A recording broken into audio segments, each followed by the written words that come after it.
नमस्कार, मैं doctor Dhananjay Kumar, interventional cardiologist, Manipal hospital, Ranchi.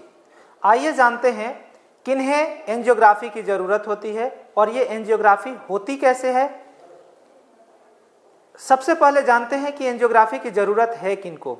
वैसे लोग जिन्हें चलने फिरने में सीने में भारीपन या दर्द हो रहा हो, ये दर्द बाह में जा रहा हो, दोनों बाहों में जा रहा हो, गले में नीचे के जो ये है ठुड्डी वहाँ तक जा रहा हो, इस कंडीशन में और फिर जैसे ही वो रुकते हैं उनके दर्द में आराम हो जा रहा है, तो इसको एंजाइना कहते हैं, यानी कि हार्ट का दर्द कहते हैं। इस हार्ट के दर्द के लिए हम जब आप डॉक्टर के पास जाते हैं, आपको कुछ एंटी एंजाइनल यानी दर्द को रोकने का दवा दिया जाता है। साथ ही कुछ ऐसे दवाएं दी जाती हैं जो कि आपके उस बीमारी को बढ़ने से रोकें। तो इस कंडीशन में जब इन दवाओं के बाद भी आपका दर्द पूरी तरीके से आपको दर्द से आराम नहीं मिला है या दर्द बढ़ता ही जा रहा है, ऐसे कंडीशन में डॉक्टर आपको सलाह देते हैं कि आप इलेक्टिव एंजियोग्राफी करा लीजिए। एंजियोग्राफी करा करके और फिर हम लोग देखते हैं कि ये जो दर्द है वाकई हार्ट का ही दर्द है।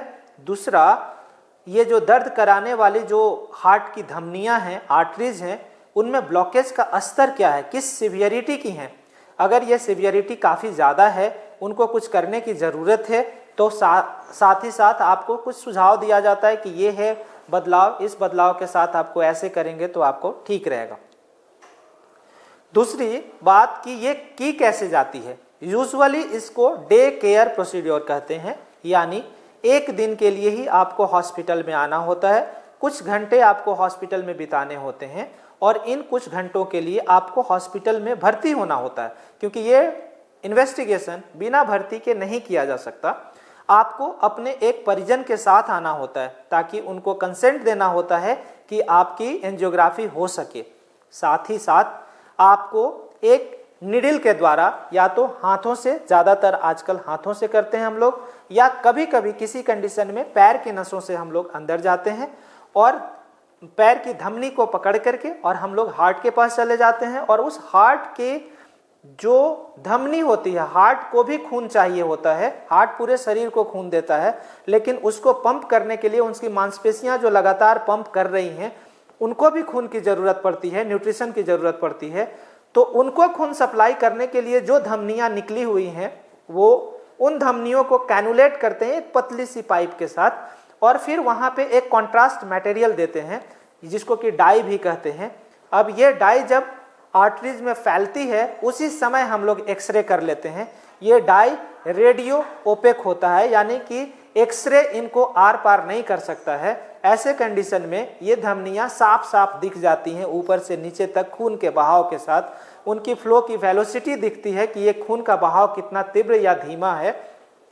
साथ ही साथ हम लोगों को ये भी दिखता है कि ब्लॉकेज कैसा है, कहाँ पे है, मेन धमनी में है या उनकी शाखाओं में है या ब्रांचेज में है, और इसकी सीवियरिटी यानी इसका कि परसेंटेज ऑफ ब्लॉकेज कितना है, जिसको कि हम लोग 60%, 70%, 80%, 90, 95% इस टर्म में या 100% में कहते हैं।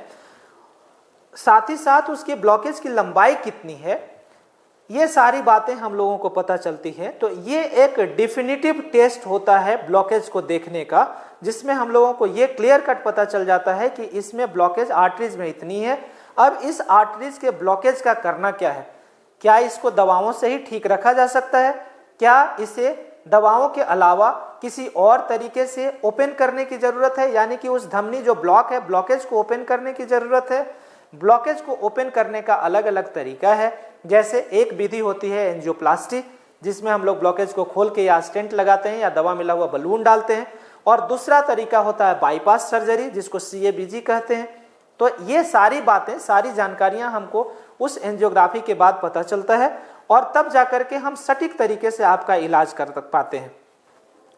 अक्सर ये देखते हैं हम लोग कि लोग सालों से खून पतला करने का, 2-2 खून पतला करने का दवा खाए जा रहे हैं, और ये दवाएं जो हैं और उनकी कोई जांच ही नहीं हुई है, वो एंटी एंजाइनल खाए जा रहे हैं और वो वेग चेस्ट पेन है हो, या ऐसा लग रहा है कि नॉन एंजाइनल चेस्ट पेन है, फिर भी इतनी सारी दवाएं खा रहे हैं, हमारे लिए ये बड़ा आसान हो जाता है उस टेस्ट के बाद कि आइदर तो हम उस पूरी दवाओं को बंद कर दें।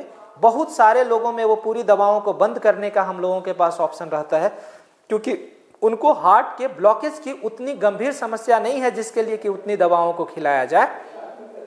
साथ ही साथ उन लोगों में जिन लोगों में सच में ये ब्लॉकेज है, उसमें भी हमें पता चल पाता है कि हमको इस ब्लॉकेज का केवल दवाओं से इलाज करना है या आगे बढ़ना है। केवल दवाओं से इलाज करना है तो वो हमको एक आइडिया मिल जाता है कि हमको स्टैटिन के डोज को कितना देना है, कितना सीवियर डोज में या हाई मैक्सिमम डोज में, टॉलरेबल डोज में हमको जाना है या नहीं जाना है। इन सारी बातों की जानकारी तभी मिल पाती है जब हम लोग एंजियोग्राफी करते हैं। धन्यवाद।